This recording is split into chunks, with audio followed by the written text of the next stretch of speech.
this journey of bhakti, of meditation, it's a very long one. It can take us janams, many lives to achieve. Or if Guru Saheb's kirpaa and the effort we put in, it can take us just a second to go from here right up till there.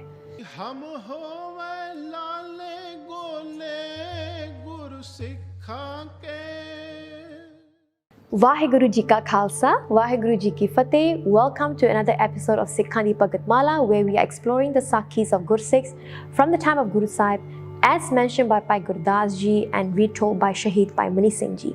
So today's Sakhi is going to be about Baba Buddha Ji.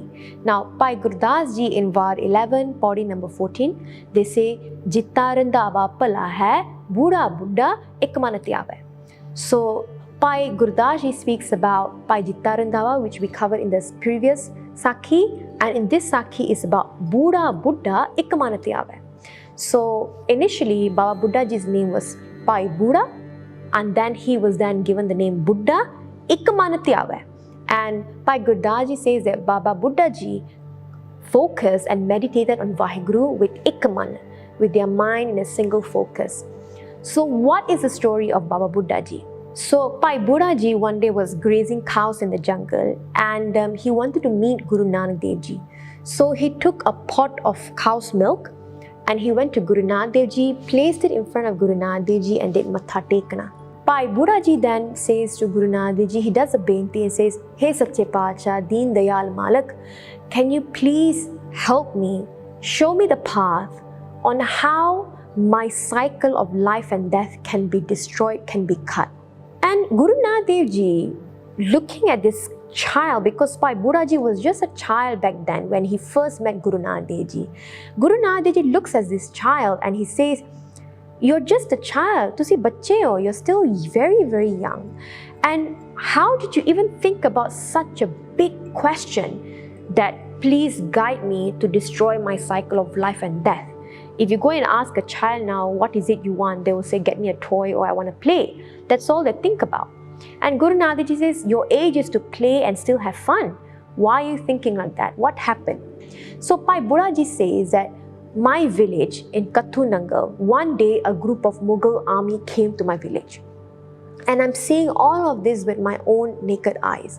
And what I see is that as they are rummaging through my village and with their horses, with their army and so on, we had this kheti bari, means we had farms all around our houses, and it was the time of harvest. So in our farms, I could see that some of the crops were still young, they were yet to be harvested.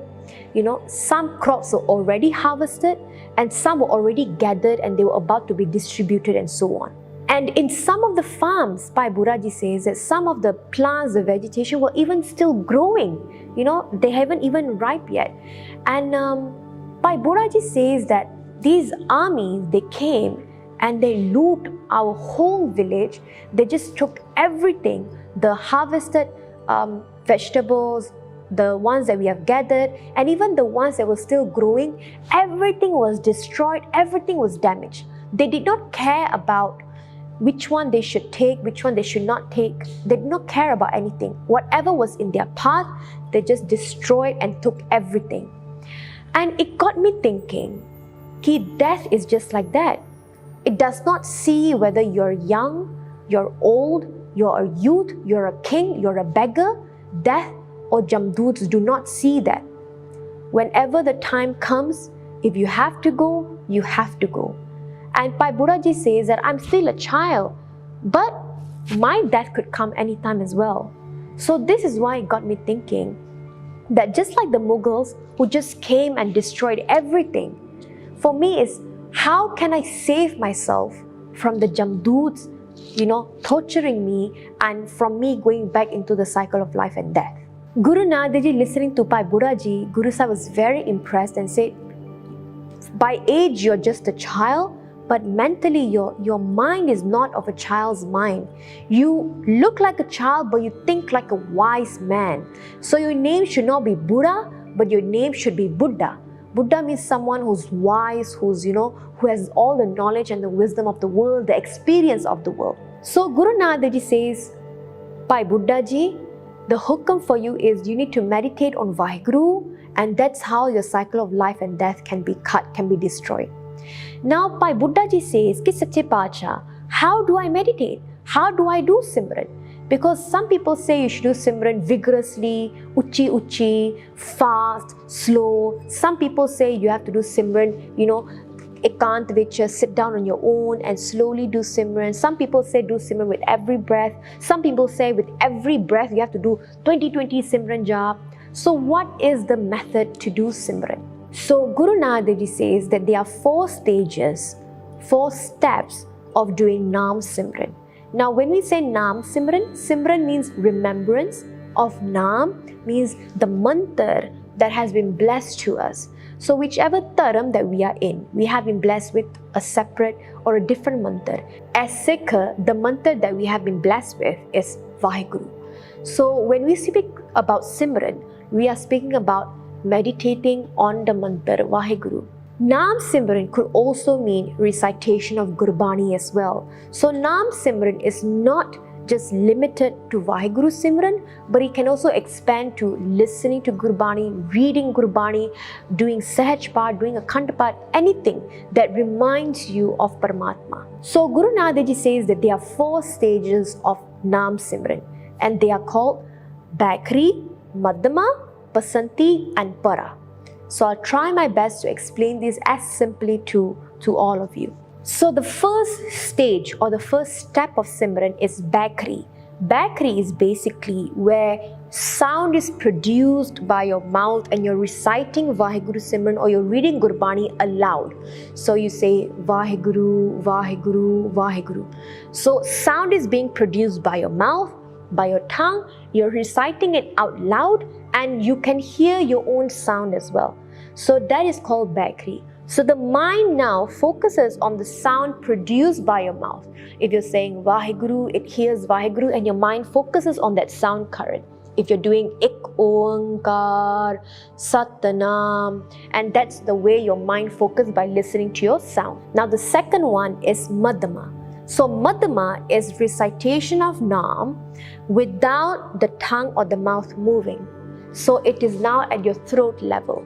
So your tongue doesn't move, your mouth does not create a sound that someone else can listen, but your throat vibrates with when you're reciting Waheguru. So this is the second stage of Naam Simran where you no longer say it out loud. Then the third stage of Naam Simran is called Pasanti. So Pasanti is where now Naam Simran happens at your heart center, at your heart point. So here, no sound is produced by your mouth or by your throat, the vibration, nothing, but Naam is happening at your heart center.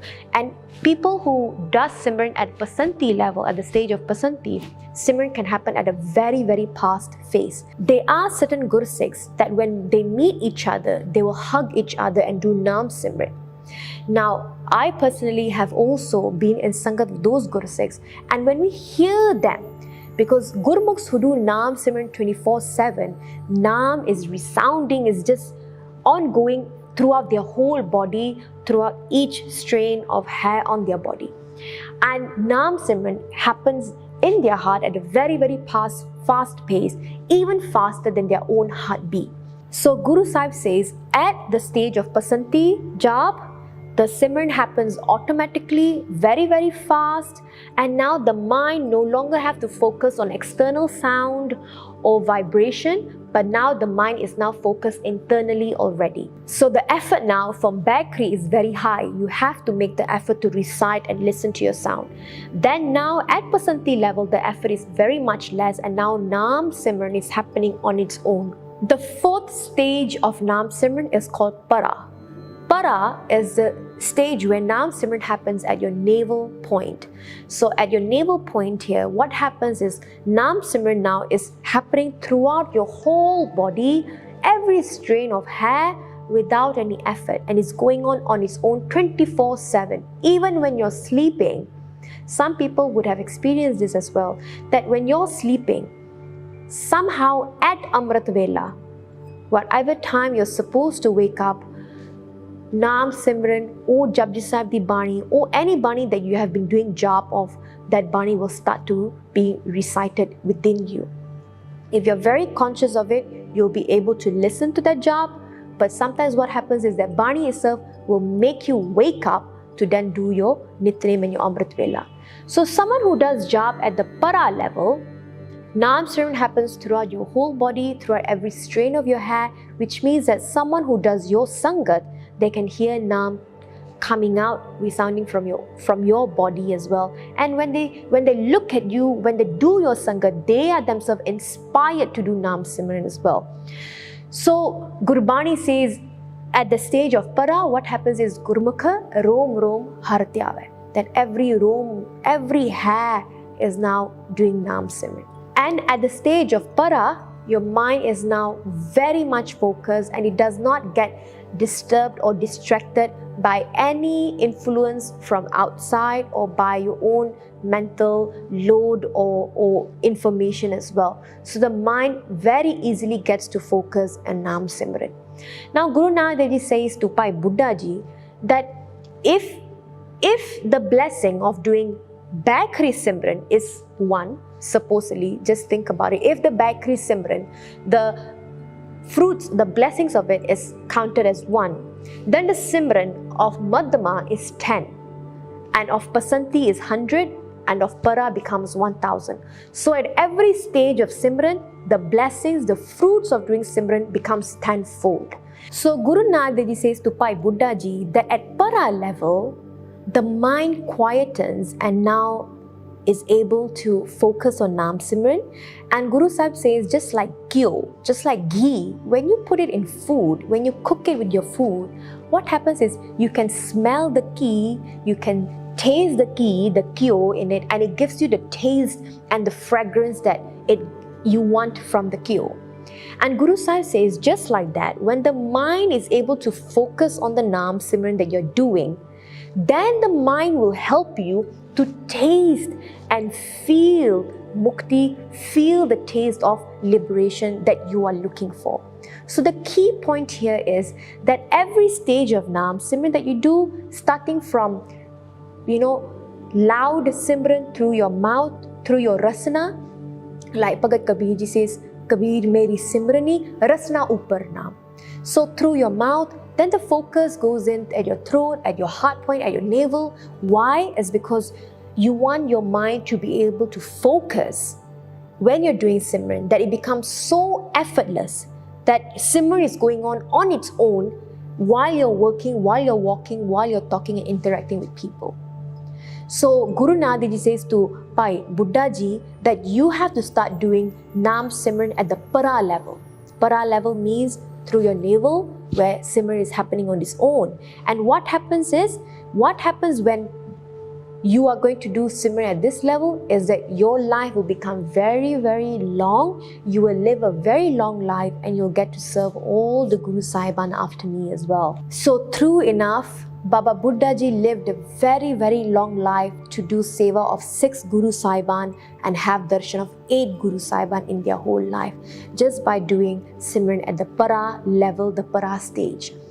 Now, there's this book by Sant Ishar Singh Ji, Rada Sahib Wale, which now has been just published and printed, and is called Naam Simran Dhyan Jugtiyan. So in that book, exactly what Guru Nanak Dev Ji had mentioned, the 4 stages of Naam Simran, Baikri, Madhama, Pasanti and Para, Sant Ji has explained very, very well on what each stage of Simran is, how it should be done, and what you will experience at every level.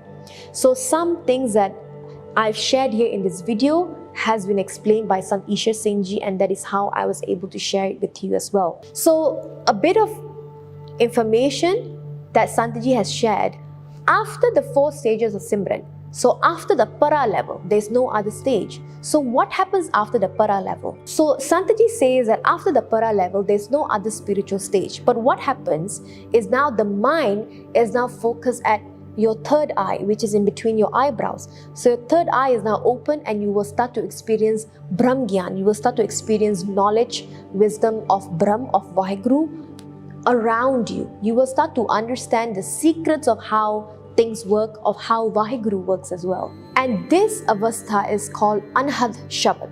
So Anhad Shabad is basically the unstrung or unstruck Shabad, the sound that you can hear without two instruments hitting each other. And Santaji says that at this stage, some people, when they have reached the avastha of their mind coming to the third eye, they will be able to see some bright lights, or they'll be able to hear some sound, whatever sound Santaji had explained as well.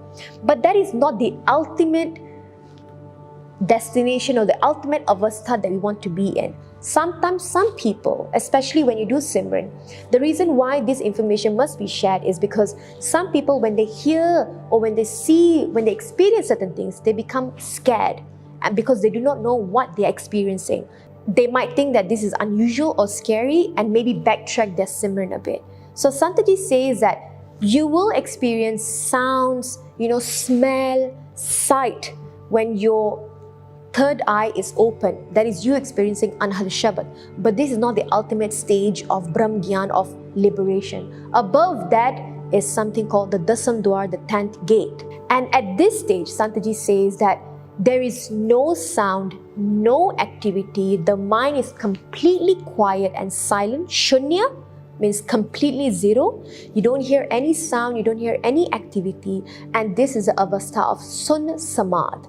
Sunna means completely zero, shunya, zero, no activity. Samadhi, like we mentioned in the previous video, Samadhi means now you have completely absorbed yourself in Waheguru. And this is the stage of thoughtless awareness. You're completely aware of your own being, of your own Atma, your own existence, your real self, and you're completely aware of Paramatma, which you have absorbed yourself in. And you're completely aware of everything around you, but even then, you are separate from everything. So, Sant Ishwar Singh Ji then explains the spiritual avastha from Para right up till you reach the avastha of Sun Samad at the Dasam Dwar. So, Sangat Ji, this journey of bhakti, of meditation, it's a very long one.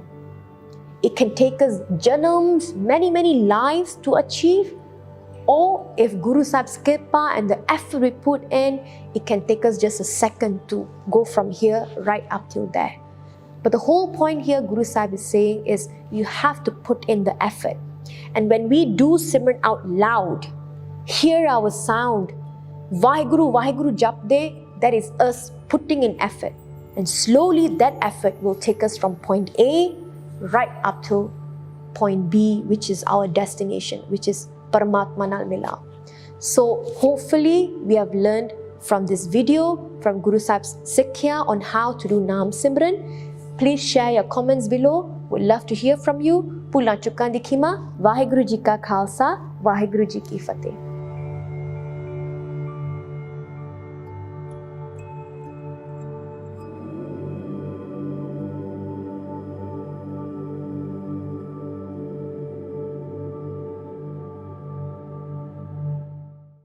Waheguru ji का खालसा वाहिगुरु जी की फतेह लंगर चलै गुर शब्द हर तोट न आवी खटिए Guru Pyareo, Maharaj has created the economic system of the Swand for us and is the duty for the Sikh to give the Swand towards a noble cause of the Guru's house. Just like food in Langar isn't free and requires the Swand, the seva behind the Langar of the Guru Shabad, in other words, Sikhi education and Prachar, also requires the Swand. There is so much seva needed, and the lasting effects we are seeing are priceless. However, there just isn't enough of us that are trained and experienced to take out time to answer every single request, and you can help make it possible. We're calling upon you, our community, to join hands in supporting a visionary cause, to raise funds for a remarkable individual who is dedicated to spreading the message of Sikhi in America. Meet Bhai Jesspreet Singh Ji, the soon-to-be first full-time Everything's 13 English-speaking Sikh Pracharak in the United States. With your support, we can empower hundreds more like him, taking the message of Sikhi to every corner of this nation and beyond. And not just talking about Sikhi,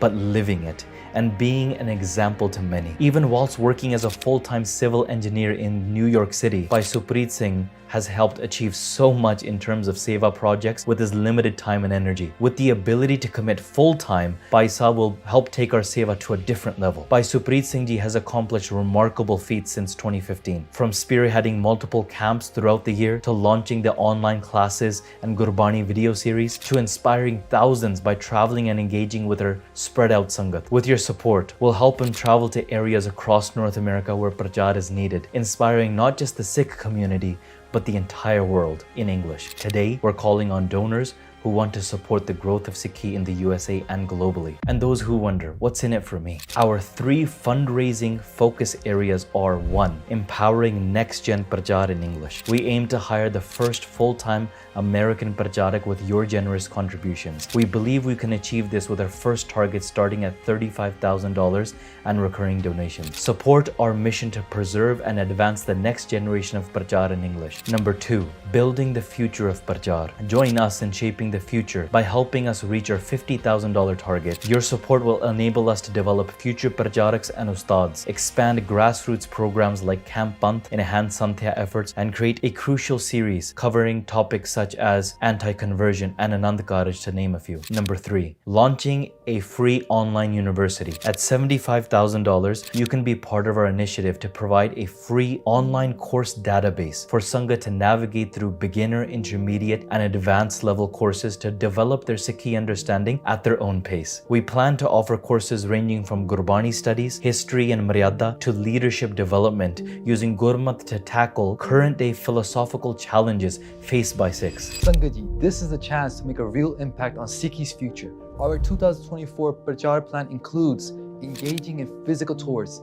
connecting with the diverse communities in the US, Canada, Malaysia, and more, organizing bi-monthly camps and retreats in areas with limited Sikh resources, development of various courses to build a library of the online E13 University, creating engaging social media content on topics like mental health, ongoing doubts within youth and significant Sikh historical events, interviews with influential Sikh leaders, making Sikh scriptures accessible to the wider English-speaking audience, accelerating the ongoing Gurbani-based courses like Job Sahib and Chitrapakyan, making in-depth Sikh teaching accessible. Together, we'll create a lasting impact on the community, and you will see the change unfold in your own city and worldwide. By supporting this vision, you contribute to the Sikhi's growth in the US and beyond. Save the date for the Swand Week, happening from November 10th to November 19th. This annual fundraiser is organized by the Swand Network DVN, during which your donations made through their website will be matched up to $400 per donor.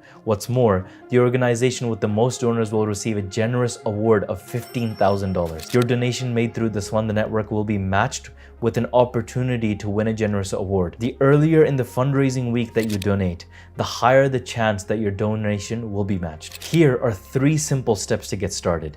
Create an account on theswandnetwork.com. Then search for Everything's 13-Basics of Sikhi. Then donate and encourage every family member and friend, even if it's just $5. Let's come together to make Sikhi more accessible and relatable to the rising generations. Mark your calendars for the Swand Week and join us in this extraordinary journey. By supporting this vision, you contribute to Sikhi's growth in the USA and beyond. With your help and Maharaji's kirpaa, we can fulfill all the projects we've mentioned, enriching Sikhi's presence and igniting the passion for Sikh values. Together, we'll create a lasting impact on the Sikh community, and you'll see the change to uplift your city and worldwide. And it doesn't just stop there. You'll be a part of a transformative journey that supports current and in-progress Everything's 13 projects, such as Basics of Sikhi, Boss TV, Exploring Sikhi, Gurprasad Vidyala, Sikh Translations, Camp Pant, Basics and Beyond Camp, Sikh Leadership Institute,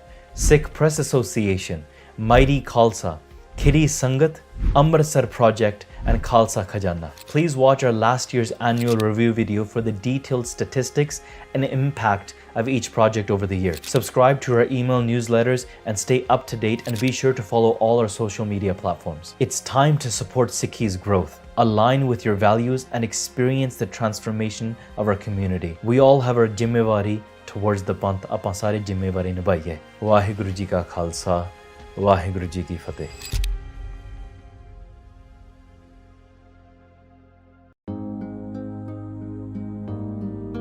My name's Amrit Nam. I listen to the Sikh stories every day. Download the app to enjoy them all. Who is our Guru? That is what we're going to talk about right now. It is one of the most important stories that there is. The story of Gurgaddi.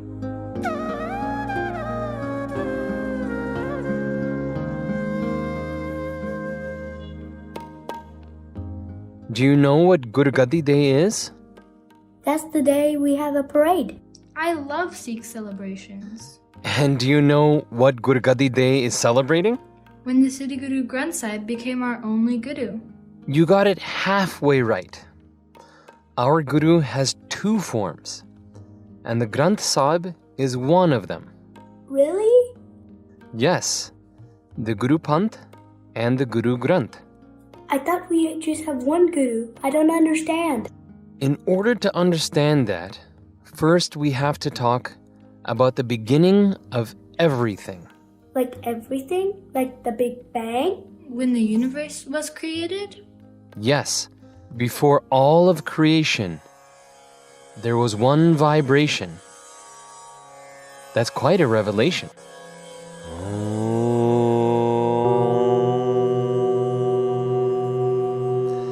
The Big Bang was when the one vibration separated into different sounds.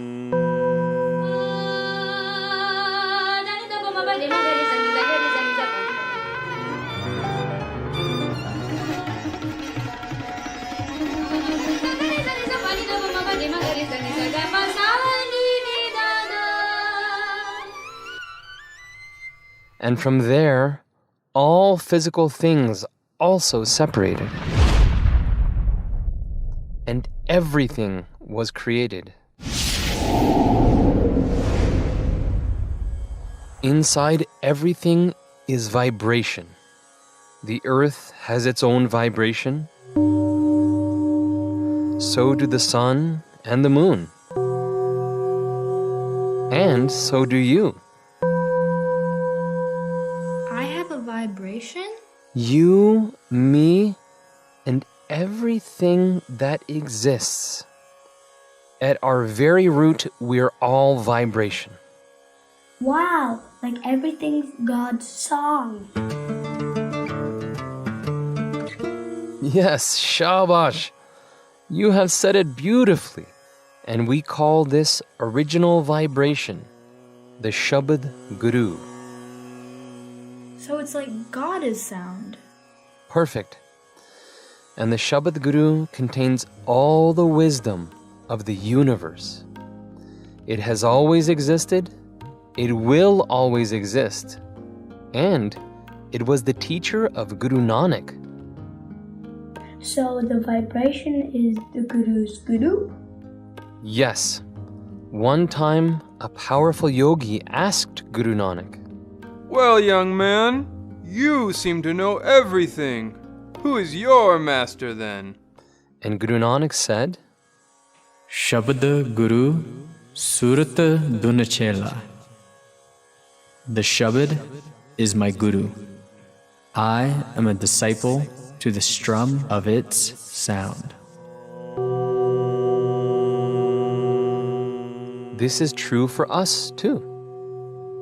Through all of our lifetimes, Shabad Guru also teaches us to be masters, to sing our song perfectly. The Shabad Guru is the greatest master above masters. When I think of a master, it's a wise person in a temple. It's hard for me to imagine that a vibration is master. That's okay. It's a difficult truth for anyone to understand. The Gurus themselves spent hundreds of years to demonstrate how to live in this vibration. I have a question. I don't understand what you said about there being two forms of the Guru. The original sound, the Shabad Guru, always teaches us through the two forms of the Guru. The one form of the Guru is the physical body, and the one is the written form. Still hard to understand. I'll explain. During the time of the fifth human Satguru, Guru Arjan Dev Ji, all the writings of the different saints, bhagats, and gurus were brought together in one binding. This is called the Ad Granth, the written Guru. It captures the essence of the Shabad Guru, the truth of the universe. That must have been a lot of writings. There is 1,430 pages of writings, and by reciting it, our souls are satisfied.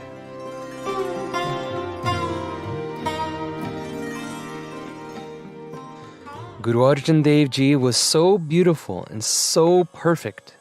Narayan, Narayan. He seemed to be the very form of God on earth. Narayan, Narayan, Sad Sang Narayan, Barangbar, Narayan Gayan, Narayan, Narayan. When Guru Arjan Dev finally finished putting the Ad Granth together, he taught us. This is not just writings. This is a living Guru. It is supreme. I am just a humble servant. The Ad Granth will take my place, and I will sleep on the floor. From then on, Guruji would lay on a sheet on the ground and sleep there while the Ad Granth stayed on his bed. Wow, Guruji really respected the Ad Granth. So who was the Guru? The Ad Granth or Guru Arjan Dev Ji? Well, both, I guess. You got it. Back then, in the Guru's time, there was both a Guru in the physical body and also the written Guru. The two forms of the Guru. Exactly. And it's still the same today. But wasn't Guru Gobind Singh the last human Guru? No.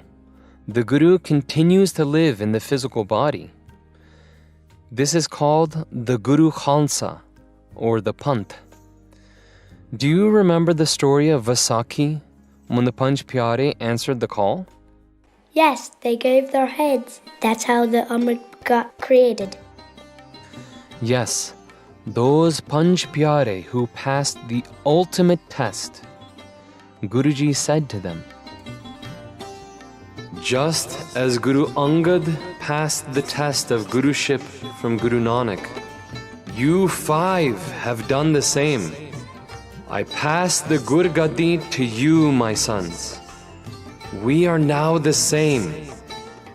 You are my form, and I am your form. And Guru Gobind Rai meant what he said. He asked the Guru Khalsa for their blessing.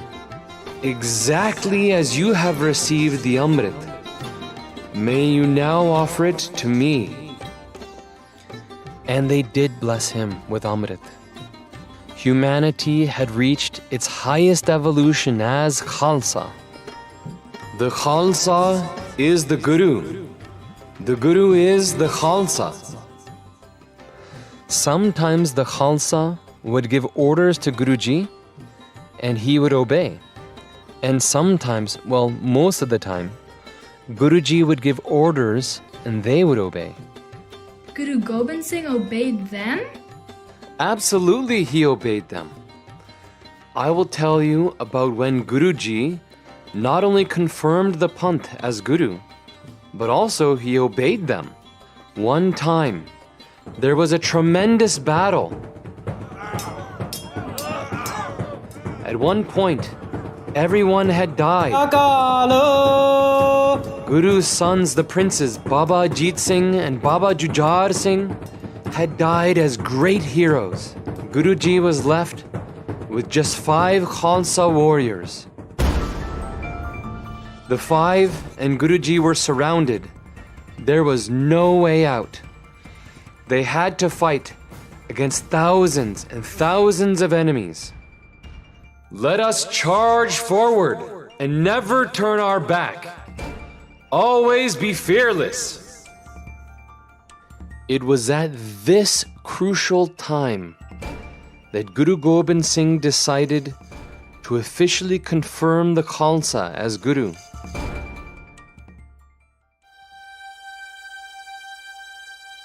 Whenever the Gur Gadi, the Guru's throne, is passed on, there is a ceremony where the next Guru will receive some items and will be circled around 3 times. Guru Gobind Singh gave them some items. He gave them his own personal weapons, and he removed his kalgi, his crown of feathers, and put it on the Khalsa. Then Guruji circled around them 3 times. In the 5, I shall always be present.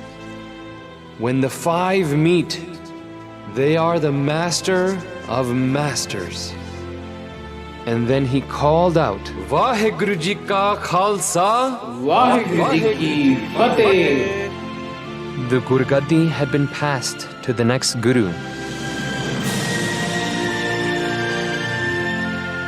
From then on, the physical body of the Guru would be the Guru Khalsa, the Panth. My 4 sons were my children from flesh. You, my beloved Khalsa, are my children from sound. Now that he had passed the Guruship, he was ready for the end. May I die fighting in the battlefield, always hungry to sing God's praise. Now it's time for the final battle. Guruji was about to jump into the fight. But the Guru Khalsa had a different idea. They said to each other, We are warriors and we don't know retreat. But we need Guruji to live. I don't mind dying, but I agree. Everything will be lost if Guru Pitta also dies now. But Guruji especially does not know retreat. He will never run. What can we do? There's always something we can do. We are Khalsa. We're also the Guru. Now we have to act like it. By thy divine grace, let us speak with the great Guru now. They came to Guruji with bold hearts and folded hands. Waheguru Ji ka Khalsa, Waheguru Ji ki Fateh. Pitaji, we have something very important to say. There are countless warriors who would instantly give their lives for you. But there's only one Guru like you who can create more Khalsa like us. We know it is against your instinct to retreat. But you must survive today so you can create more Khalsa tomorrow. Oh, beloveds, just as you, my children, have sacrificed your lives, it is now on me to do the same. Your sacrifice shall be that you live. We are the Guru Khalsa. We are the Guru Khalsa. 5 of us have gathered in the name of the true Guru. And we command you. We command you. We command you to survive. To survive. To survive. Oh, my Khalsa. I am very proud of you. The Panth has spoken. You have given your order, and so shall it be. Guru Gobind Singh obeyed their hukum. So here's the plan. I will go out this way. You two will go the other way. Even though he would be alone, chased by thousands and thousands of enemies, Guruji did escape, and he did live to the next day to create more Khalsa for the future. Bole Son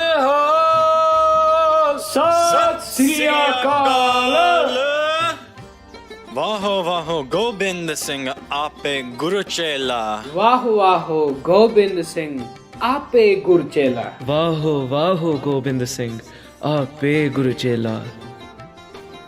So you see, the Guru Khalsa is the same as the Guru himself.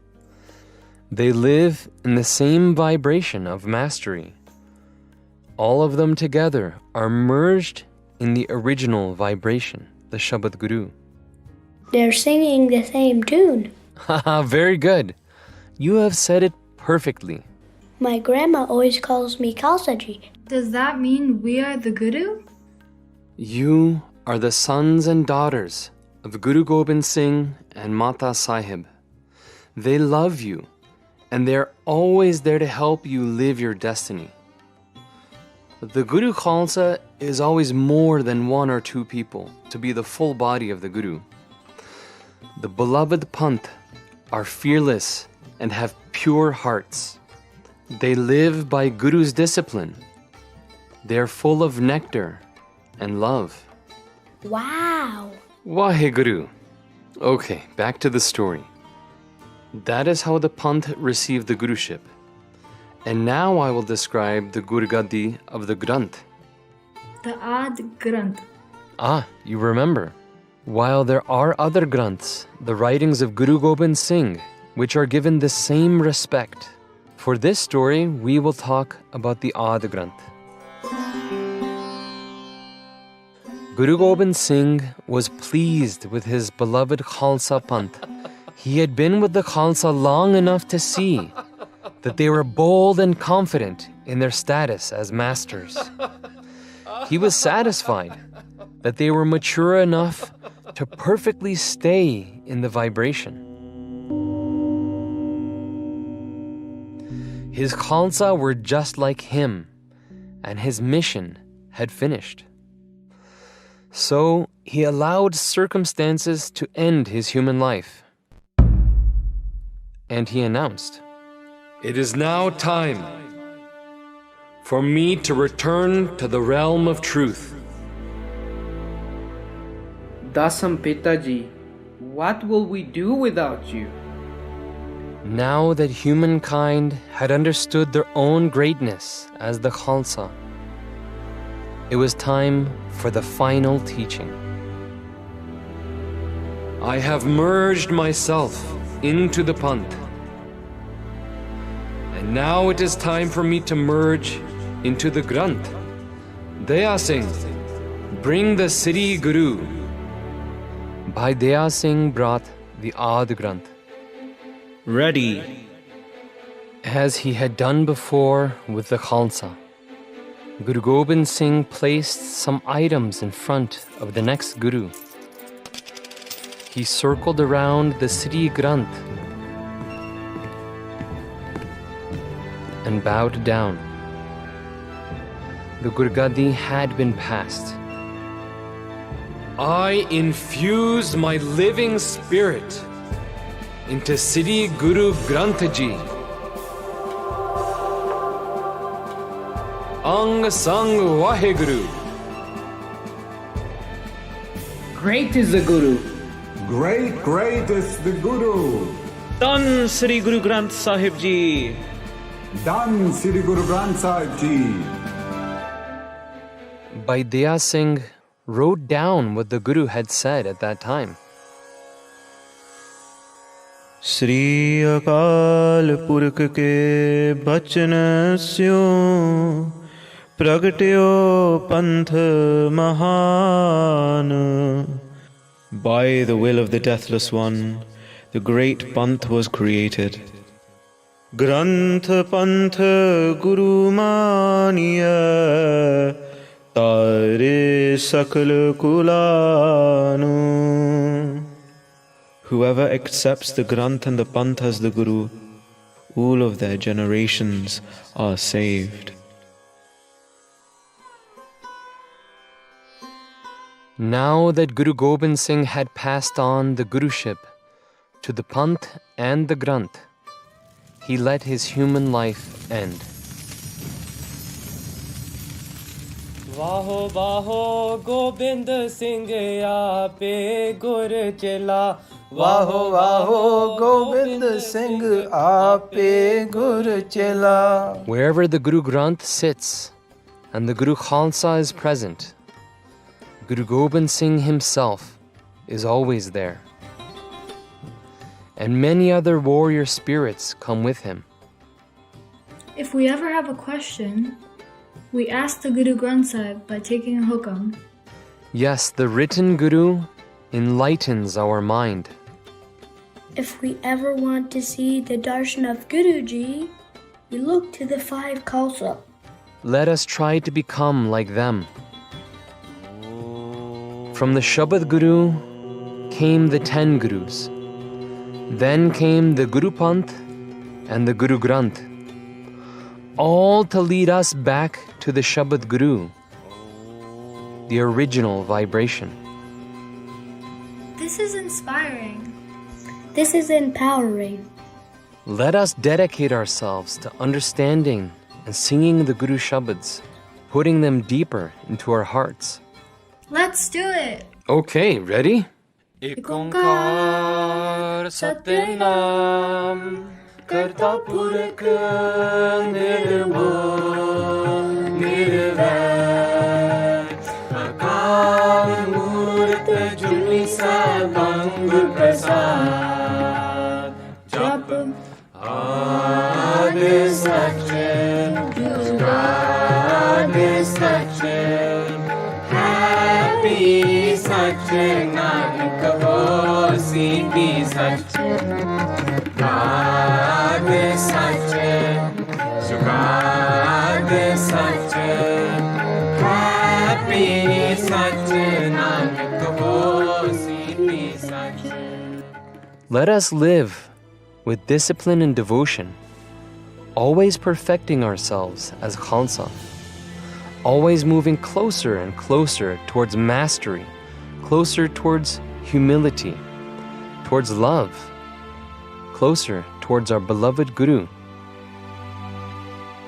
Hail to the Guru Granth, hail to the Guru Panth. Guru Gobind Singh says, Apan po Shri Khan se sopa Dvatiya Roop Satguru Grantha Bolan Satgur Sabad Supakhan Naam Gobind Kirtan Santha. I have merged my form into the Khalsa. My second form is the Guru Granth. Speak with the true Guru through the Shabad. Pronounce, sing, and chant the Naam. If you have the darshan of the Khalsa, you will have my darshan. When you sing the Shabad from the Guru Granth, you are speaking to me. Just as there are 12 months, I have 12 forms. 10 forms of Nanak, the 11th is the Khalsa, and the 12th is the Guru Granth. The power of God is alive in the Guru Granth and the Khalsa Panth. Servant Gobind declares the victory of the true Guru. The Granth is the form of the Guru. Waheguru Ji ka Khalsa, Waheguru Ji ki Fateh.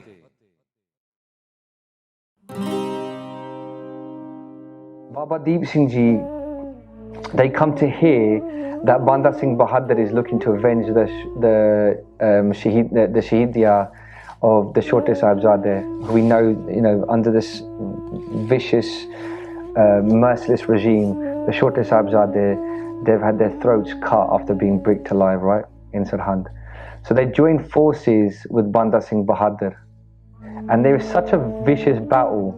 Baba Deep Singh Ji, we're not talking about young in the physical sense, but their spirit is timeless, right? During the course of the battle, they're engaging on the front lines in such a way that they take a spear to their tooth. So what this tells me about Baba Deep Singh Ji is they're leading through their actions. A lot of generals, a lot of leaders in Jang will sit at the back. And if you look at sort of historic accounts of British forces being deployed, you'll have the infantry being sent forward and there'll be generals at the back. Baba Deep Singh Ji is taking a spear to a tooth. Yeah, that's who Baba Deep Singh Ji was. Yeah, and that has set forth in the history that would follow such a vibration, such an example, which is why whenever there is any need for ataram, injustice, to be dispelled, it's always the Guru Khalsa at the forefront. And another example of this from the times of Baba Deep Singh Ji is Ahmed Shah Abdali's invading. They're invading and they're looking to take slaves to be sold, sex slaves to be sold in the markets of what we would now refer to as Afghanistan. Ahmed Shah Abdali is invading to steal away women's and children, women's daughters, fathers' daughters, husbands and wives' daughters and sisters to be sold as slaves, right? They're rooting villages, taking away children, tying their ponytails together so that they can't run away. If they move their heads from even this much difference from one another on these caravans that are being taken, and they're being sold as slaves, right? And so the cries of these families, of these villages are being heard. And what happens is Baba Deep Singh Ji comes to hear about this. Baba Deep Singh Ji get together the Guru Khalsa and 500 Sikhs on one particular occasion. They smash through the iron-clad soldiers of Ahmed Shah Abdali, yeah, and they smash them to pieces, yeah, and they break the bones of those that would look to steal daughters and sisters. They break their bones and they break the shackles that have been placed upon these daughters and sisters and take them back to their families. Like what are we talking about here? What metal is this? Baba Deep Singh Ji isn't just carrying weapons, they're made of iron. Yeah, because they were vibrating upon the Shabad of Guru Gobind Singh Ji. Every day they would wake and they would do Nitnem, they would do Simran, and then they would do further Korja and Gurbani. During the course of the day, they would train with iron, they would do Shastra Vidya, they would train under the auspices of Guru Gobind Singh Ji themselves, right? But during the course of the early morning, they made themselves iron. They actually became the form of iron. Jimapa Kende in Akal Ustad we say, Akal Purk ki raksha hamne, Sarab Loho di raksha hamne, Sarab Akal ji di raksha hamne, Sarab Loho ji di sada raksha hamne. Let's become one with that iron. It's not just iron in the physical sense. Baba Deep Singh Ji was iron in their mind and their heart, right? So Baba Deep Singh Ji, they rescue these daughters, and a lot of these families of these Hindus that were having their daughters returned, they were rejecting them. They were saying, listen, you've been dishonored, you've been touched by the Mughals, right? And obviously many horrible things may have happened to some of those girls. And they're saying, we're not going to be able to get you married, you're impure. And they were rejecting those daughters. And so the Guru Khalsa, they come to Baba Deep Singh Ji, they say, no. These aren't to be rejected by those families. Let's make it such that they're not rejected. And so they would say that these are now our adopted sisters. If you're rejecting this girl, you're rejecting my sister, and we've got a problem with you. They would take those daughters' problems as their own. This is what it means to go into the world and not just look after your own, but to take the world's problems as your own, and in this way they will all diminish for the whole world. That's what Seva is, man. We're so keen, and perhaps I'm speaking primarily to myself here, we're so keen to look at our own problems and think about how to solve them. But Baba Deep Singh Ji would see the world's suffering as their own. That's Seva, man. When you become, that's proper Nishkam, when you become without any desires of your own, and then in this way, the world's problems, the world's asana, the world's desires, the world's prayers become yours to answer under the auspices of the Khalsa. Needless to say, Ahmed Shah Abdali, when they find out that Baba Deep Singh Ji and the Sikhs are disturbing his plans to become profitable in the sale of women at slave markets and the looting of the land, they're obviously very frustrated. So what do? They send soldiers to strike into the heart of the Khalsa. So they're attacking soldiers and convoys and caravans of mine on their way back out of the lands that I'm looting. Let's send a message to those people that we can strike at their heart. So what they do is they do research and they find out that the homeland of the Sikhs is Sri Harmandir Sahib, the Ramdas Sarovar, Ramdas Sarovar naate, sab uttare paap kamate. In that place where you can bathe in the charan of Guru Ramdas Ji Maharaj, in the home of the Guru, at the feet of the Guru, and in this way all of your paap will be removed, right? They go, that's their home, that's their source of strength. But let's take away, let's strike at their heart, let's desecrate that place, let's fill that sarovar with sand, let's defile it, let's take away the sanctity of this place, and in this way we'll send a message, a clear message back. So at that time there were about 300 Sikhs at Darbar Sahib when the Mughals come. And those Sikhs put up a valiant defence against thousands and thousands. Eventually they will become shaheed, and Baba Deep Singh Ji comes to hear that the Mughals are having horses stand on the edge of the Darbar Sahib, defecating into that sarovar that we go and do Ishnana. That they're looking to do such horrible things, echoing an earlier time when Masarangar would try and implant himself on the takht of the Guru and sit there and have dancing girls. And we know that Bhai Mehtab Singh Ji, Bhai Sukha Singh, what they would do, they would go and chop off the head of Masarangar, right? What happens is Baba Deep Singh Ji, they're in the company of 8 Sikhs and they start they're overcome with so much josh, because what is the ardas of a Gurmukh captured perfectly in Gurbani bi Sura so pehchaniye jo lare deen ke het purja kat mere kabu huna chade ke the Gurmukh vibrates upon these words, let me be recognized as a true warrior. You can recognize that person to be a true warrior. Surah so pehchaniye jo lare deen ke het. That when an opportunity presents itself to fight against oppression, to fight for dharam, for righteousness, that is the purpose, right? Purja kat mere. Let me get cut into pieces. Kabuna chade ke, but don't let me leave that battlefield. Baba Deep Singh Ji, they look around, they see 8 Singhs, they see 8 Khalsa with them, and they set off to say that I am now going to live until the Darbar Sahib is vindicated, liberated from those that are looking to try and bring such darkness. They do ardas to Guru Ramdas Ji Maharaj, let me enter that precinct which is now guarded by the Mughals for their own cause. No, let me set that place free from those clutches. Maharaj, I do ardas that I'm not going to stop walking until I now reach Parakarma, until I can place my head before your feet. When they reach Taran, which is on the way, which is not very far from Darbar Sahib, 10,000 Sikhs have collected. This is such a teaching for us, right? We look around and we go, what can you do, man? There's so few of us in our plight to try and achieve something. Baba Deep Singh just started walking. And in this way, by the time they reached Taran, there were 10,000 before when there were only 8. We have to start walking.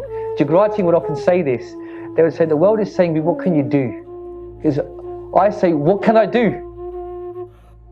And there's a difference. It's the same words. What can I do, man? There's nothing I can do. And what can I do in readiness, in moving forward, right? All we really have to do is have that intention and believe and move forward. And by the time Baba Deep Singh Ji reaches Taran, there are 10,000 Gurmukhs there. Baba Deep Singh Ji says to the Guru Khalsa, we're going to fight innumerable odds. We're going to be outnumbered. But only come with me if you are willing to give your head. Only come with me if you have no attachment to your families. And in this way, Baba Deep Singh Ji draws a line, and 10,000 without hesitation, they step forward as one.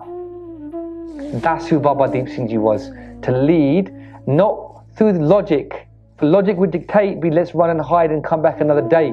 But they would lead with love. They would lead with fearlessness, and they would lead with a mandate that it is mine to undertake the action, to go forward. Just like they fought alongside Banda Singh Bahadur, Baba Banda Singh Bahadur, they would stand face to face against the enemy in the front, looking to find the fight, not run from the fight. And in this way, Baba Deep Singh Ji now, they are marching towards Darbar Sahib. Ahmed Shah Abdali, they come to know of this, and Jamal Shah has been sent Jamal Shah has been sent by Ahmad Shah Abdali, and now 40,000 soldiers are looking to engage 10,000. A ratio of 1 to 4. These will be ironclad imperial army soldiers. Ahmad Shah Abdali themselves are a battle-hardened warrior.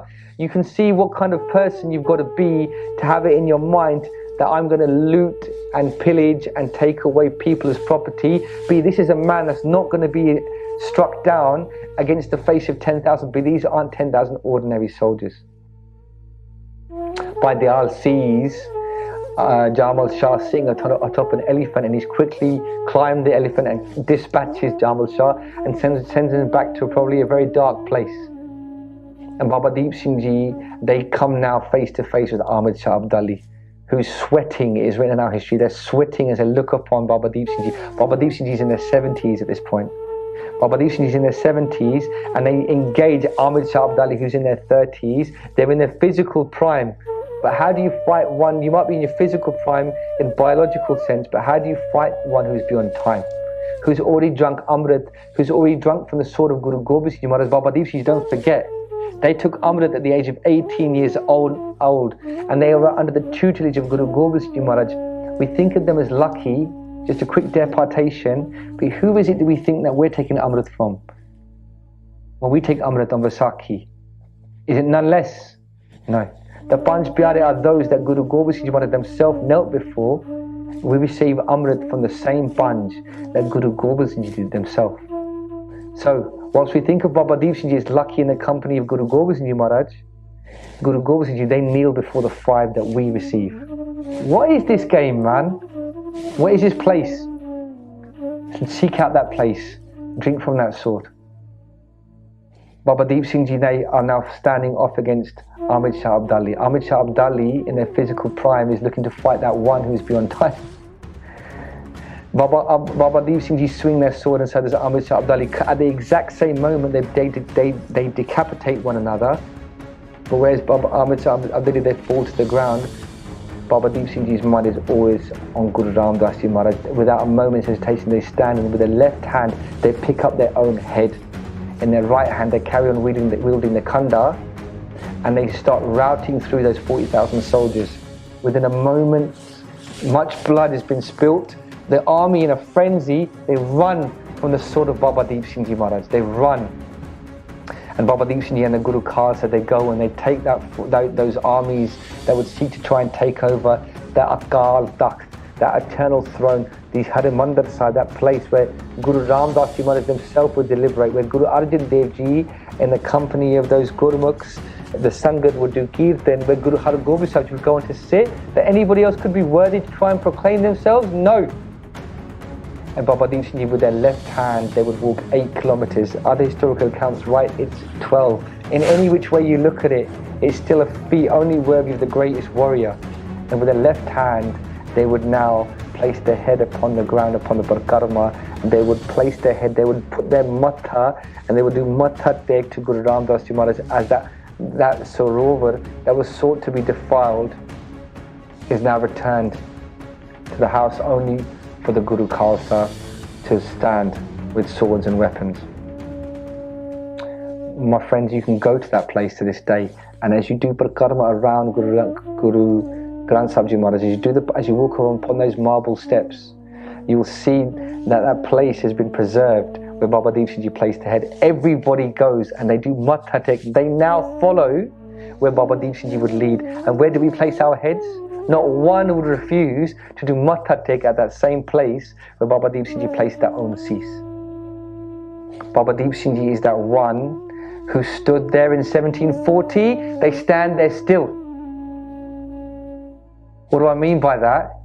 Another army would come to strike into the heart of the Sikhs. In 1984, when the Indian government sought to undertake a strategic attack, sending soldiers and the mob to over 30 other Gurdwara on Guru Arjan Dev Ji's Shahidi under the pretext of trying to seek out a terrorist, in reality it was an attack upon the Sikh Qawm, to strike a blow into the heart of the Sikhs.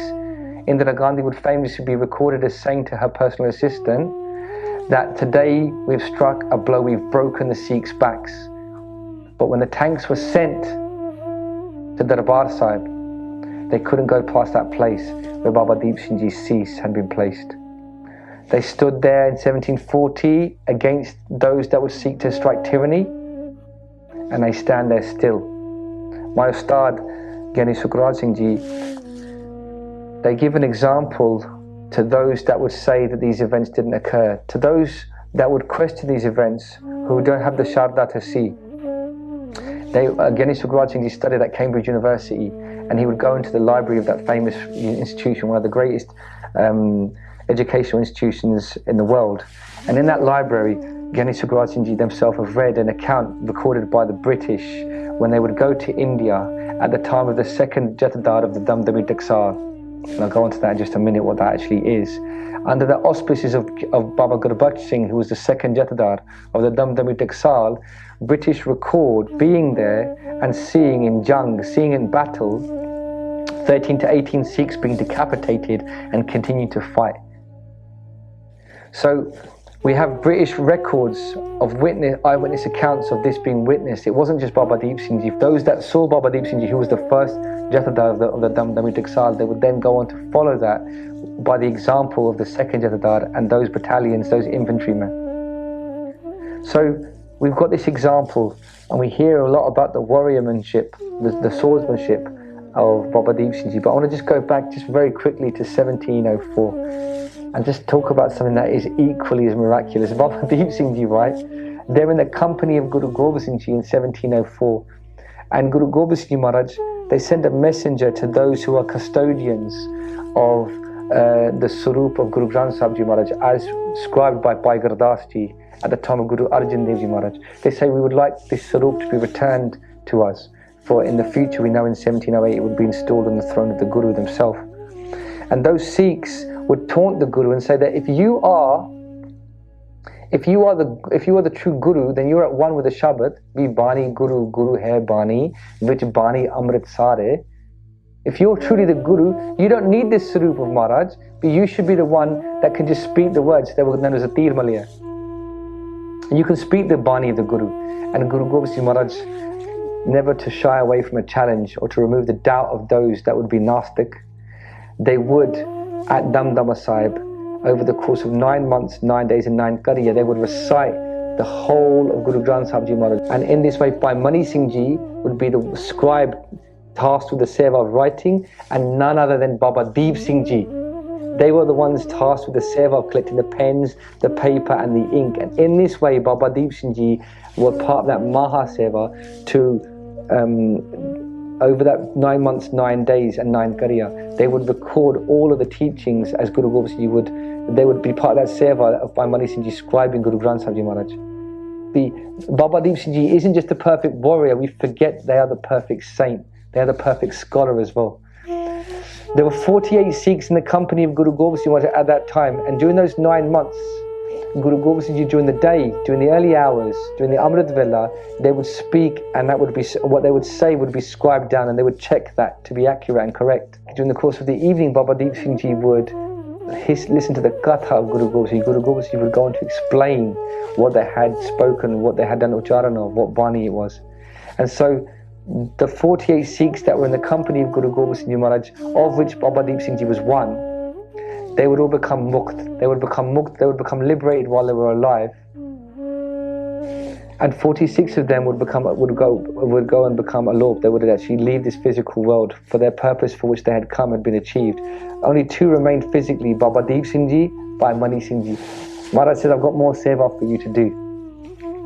Guru Gobind Singh Ji Maharaj would say to Baba Deep Singh Ji, Bhai Mani Singh, I need to send you this stuff, there's work to be done just yet. Knowing of the darkness, the impending darkness that we just spoke of, be Amritsar Abdali and the Guru Khalsa, what forces that they would need to meet. Bhai Mani Singh Ji was given seva, and Baba Deep Singh Ji were given seva. They say to Guru Gobind Singh Ji Maharaj, they say, Maharaj, we've been in your company, how are we going to be in Anand without you? Maharaj, bless us, that if we're going to be without you, bless us that we are never without this Anand that we feel being in your company.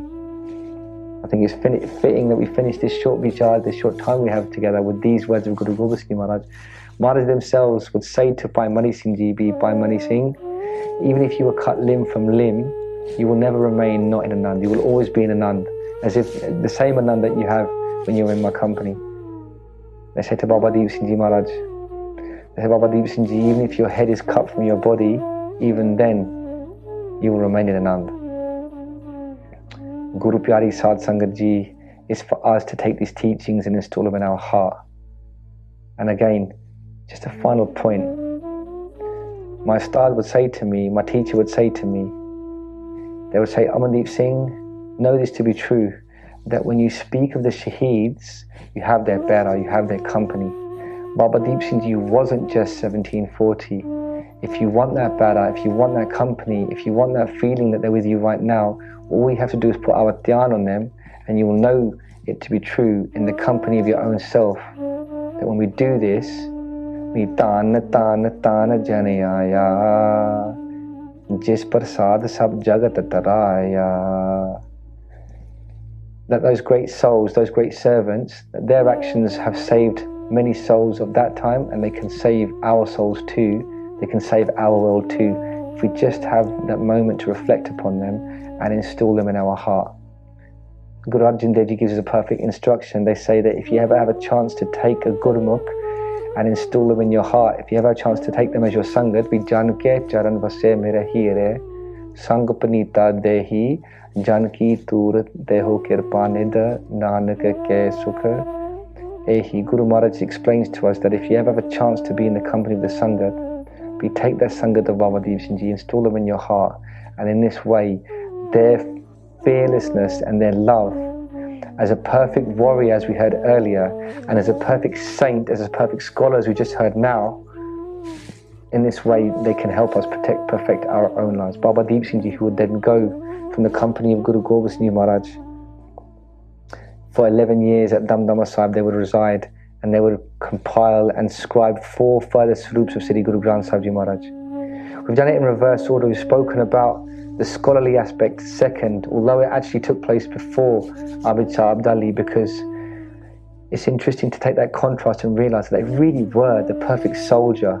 But prior to that, what was it that enabled them to become so courageous and full of their strength and be steadfast in those battles?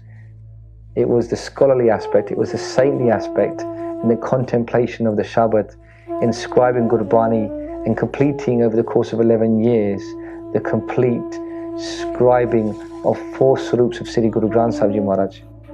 If we have a chance to look upon each Ang of the Guru, as Baba Deep Singh Ji had done, as they scribed those Angs, what fortitude would we be filled with? What courage would we have in our own lives?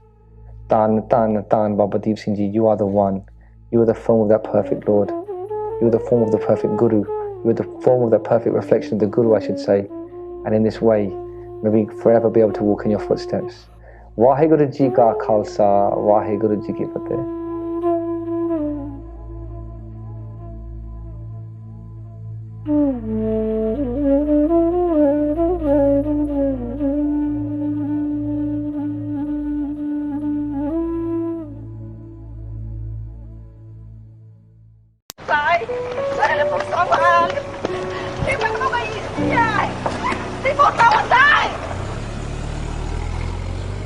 How easy it is for us to forget what it was like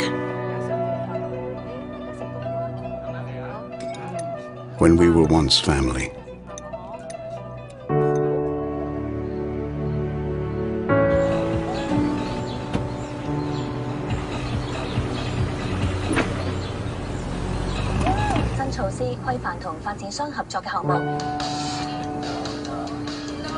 The times we shared.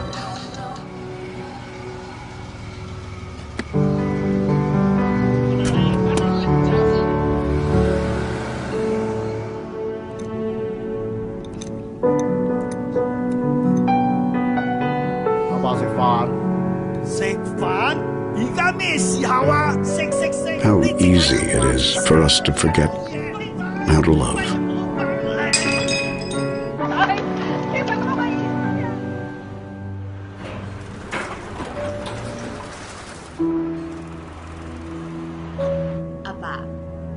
Apaar, 食飯啦。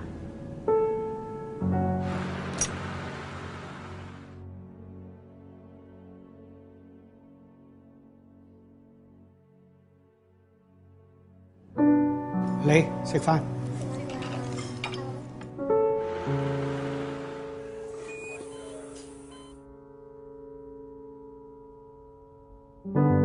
How easy it is for us to forget how to smile.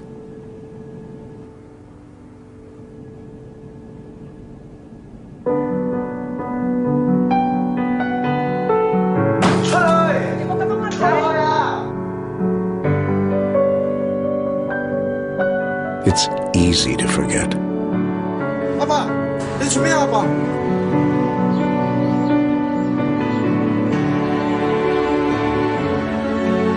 仔，一步一步嚟，你一定得嘅。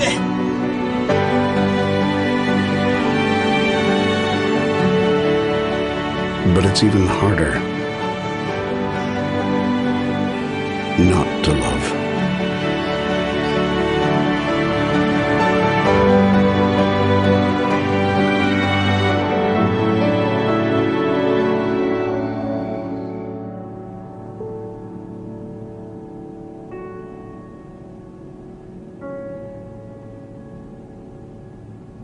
Ba, Ma.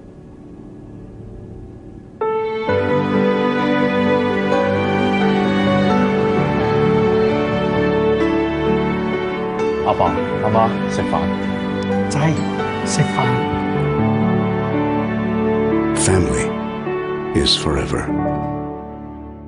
Today we just hit 1 million subscribers on YouTube. I want to tell you guys on why I created this social media page and how I got to 1 million subscribers. A little over a year ago, I created this channel because my dad left his job back home in Pakistan as an electrician to come to Canada and work for my siblings and I in a factory just so we could have a childhood that he never did. We motivated him to go to work all the time and to provide for us. He always made us feel like we had everything. When I was in high school, I ended up losing my dad to cancer and he never got recognized. He worked almost every single day for us, spending almost every single dollar on us and nothing for himself. We motivated him to work that hard for us. I miss him every single day. Now I feel like people like him, people who have stories, could be recognized. But today I'm actually moving out of this house. This is the room I slept in. This is my ceiling. My room floods almost every single day. I'm so thankful for everything. I'm so thankful for every single one of you guys. I was always doubted. I was always told I was very dumb. I was always told I wasn't gonna make it in life. So I started working as a garbage man in the hospital. I became a porter, I became a cleaner, I became a security guard in the hospital. I became a nurse. And then on top of that, I learned a skill where I could blow up other people on YouTube. I started a business. You have to experience those low moments in life to get somewhere. No one is coming for you. You have to be there for yourself. You have to learn to control your mind before your mind controls you. Because you can make it. You can do anything in life.